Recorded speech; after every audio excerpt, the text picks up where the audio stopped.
اعوذ بالله من الشیطان الرجیم بسم الله الرحمن الرحیم. ګرانو ملګرو سلامونه او احترامات.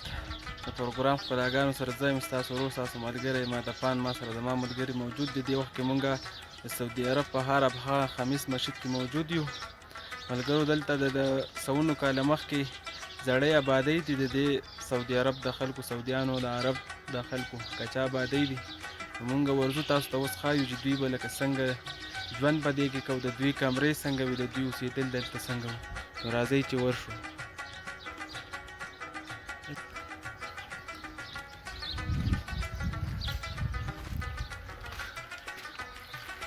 دا پوره یو بیلډینګ دی، بس د یو کور، او دا دقه شان اوس په دې طرز دوی دلته هم جوړی، اوس پخي او مخکې به کچه وي.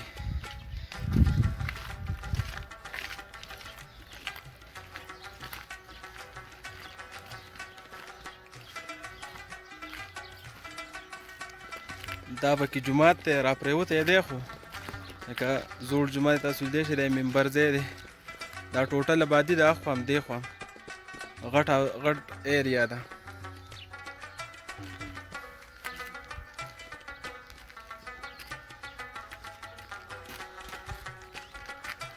اوس ورځو دې بلډینګ ته دننه خو پکې ډېرې جاخې دي، والله دې خیر وکړي.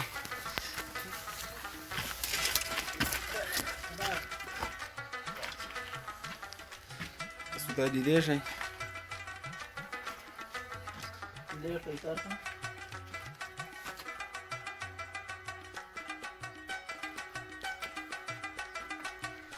دلته پکې ډېره زیاته تیاره ده، لایټ خو نشته فی الحال زموږ سره. لایټ هم راوړی یم، تاسو به لیدلي بره وځو، بره به پکې رڼا وي.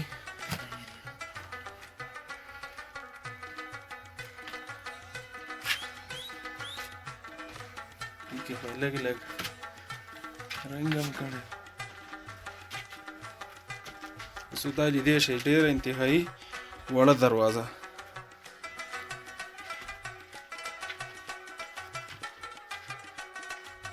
سم په خیال کې نه راځي خو چې دا ویسې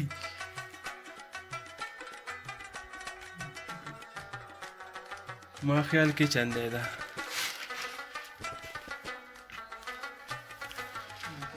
دا کمرې دوی به داسې ژوند کوو. تاسو دا لیدلی شئ، بیخي پخوانی 100 سال نه به زه یم چې برې ده.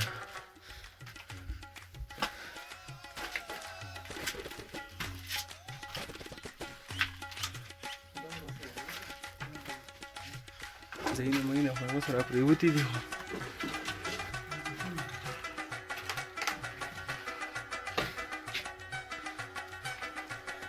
ملګرو دا د سعودي عرب د خلکو د سعودیانو پخوانی رهایش دی.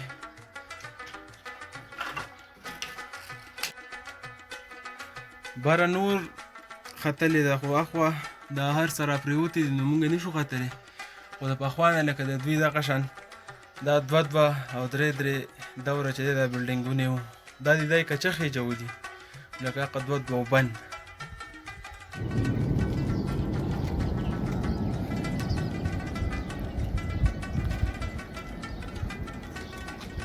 دا ټوټل بلډینګونه دي، خو بس ټول را پرېوتي اوس، او کچه د خاورې نه جوړ دي.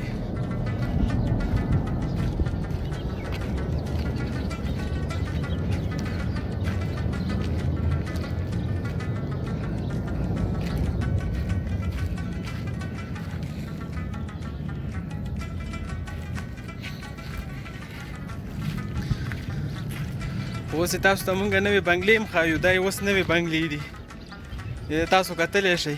اوس هم غټ بلډینګونه ودرولي دي، خو اوس چې دی نو ایډوانس دي. تاسو دا لیدی شئ، اوس یې دې بنګلو ته وګورئ.